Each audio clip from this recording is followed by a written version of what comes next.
Hey guys, I'm going to try to make this real quick. I know that the microphone that was not picking up very well on our new webcams that was installed, so I apologize for that. Thank you, Miss Milton, for letting me know.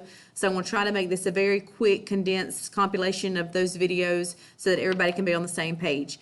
First of all, LCMS Sweetheart, I would love to celebrate with you on Friday, the one that just brings so much joy to the school. We have got a really nice prize for that person. So, but it is whoever you vote for. Remember, voting will go through Thursday on this form, LCMS 2021 Sweetheart. So please make sure that you vote. It is, if you need, I will attach this form to this recording again. And if you have any questions or if you cannot open the form, please let me know. Thursday at 3. Voting expires. So please make sure you get that in this week. Also, this week we need Ms. Peterson's research form. I sent out a survey yesterday on technology. Did you agree or disagree with the strengths and weaknesses of the school? And she needs that. She needs at least 85% for her research project, and so that it can be valid and that she can be able to pass that next degree, which she's worked so hard for. Last but not least, Young Georgia Authors Forum. We have a winner on each grade level. I have given that ELA teacher a form. Please make sure that you give it to the students today.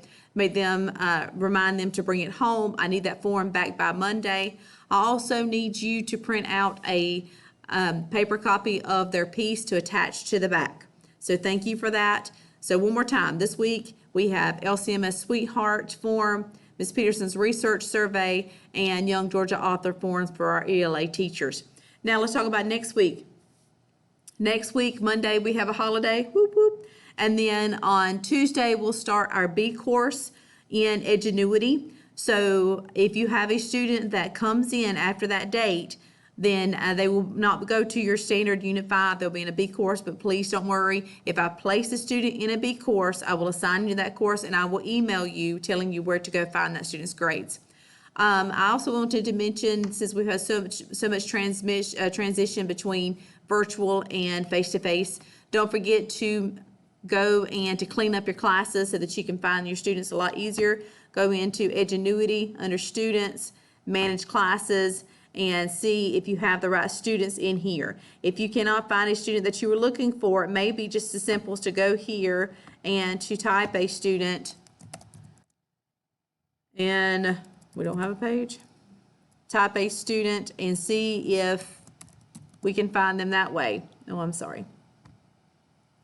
So if he's in here, then we can look and see if you want him to go into a certain class, update to the class, and place him in whatever class he needs to go in. So that's another option. You could do it if you want to do individual students, or if you wanted to look at your class as a whole, manage classes, and you can go in to your class and you can edit those, okay? So you're more than welcome to click on those and see your students and move those around, all right? So that's another option for managed classes. If you need help with that, please let me know, and I do not mind helping you with that. Last but not least, I will need feedback on 2 programs, Screencastify. I will need feedback by the end of the month.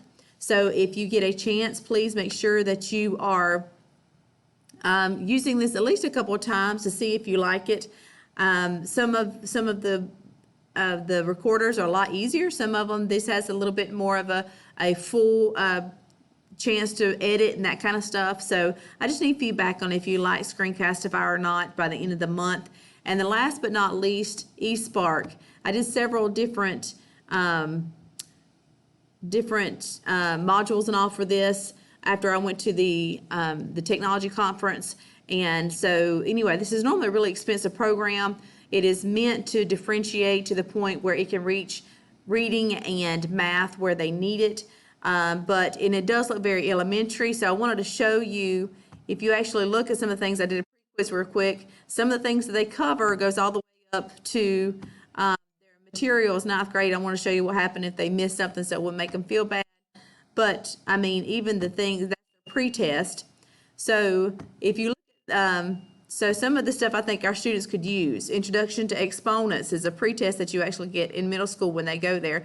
So if you need a chance to work with some of the students one-on-one and you don't want a kid to just sit there and not, have any remediation time, or you're trying to just fill in those gaps, then guys, here's your chance to be able to do it, and we can do it by grade level or standard. So that's pretty cool.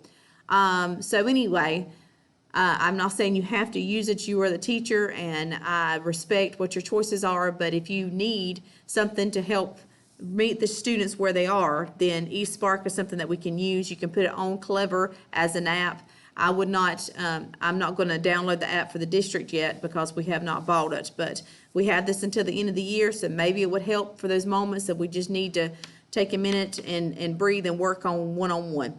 But just trying to give you options. Please let me know how to help. I am here, and we've been working hard, but we're getting it done, guys. So enjoy the rest of your week.